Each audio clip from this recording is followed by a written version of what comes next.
الكريم لا أريد الإفراط في الفرحة لأن كان المنتخب الجزائري تأهل المنتخب المصري قبل المنتخب الكبير. شكرا.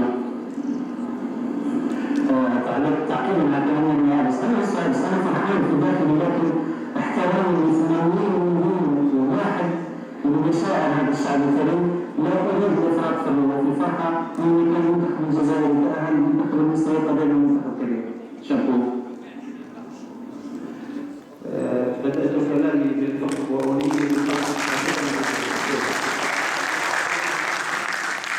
شكرا عامر على هذه المداخلة وخاصة تحديد تفاصيل فيما يخص هذا الموضوع.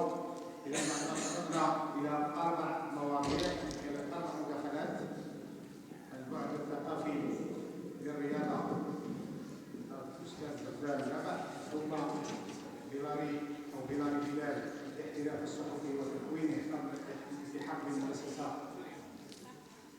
الإعلامية مكتوبة باسم بصري. بالنسبة لي بنطرحها تخطط للإعلام والرياضة والظاهرة والجمال، بينما كانت الأحاديث فيما يخص الأستاذ والخبير الدولي عامر منسول مشكورين على هذه المداخلة. بدون إطالة في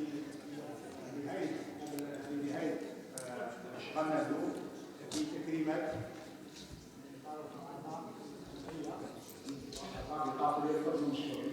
طبعا شكرا استاذ البوطاجي، شكرا ايضا على فرقتك معنا، وكذلك مصطفى طاقه. برافو للاستاذ عادل ايضا ان كان معنا شكرا جزيلا. طبعا اعضاء جمعيه الكلمه الافضليه للاستقرار في الاعلام الرياضي اول يعني في ختام هذا الملتقى يعني يكون مع الزملاء الصحفيين. طبعا هي شهادات شرفيه ورمزيه الملتقى في ختام هذا الملتقى.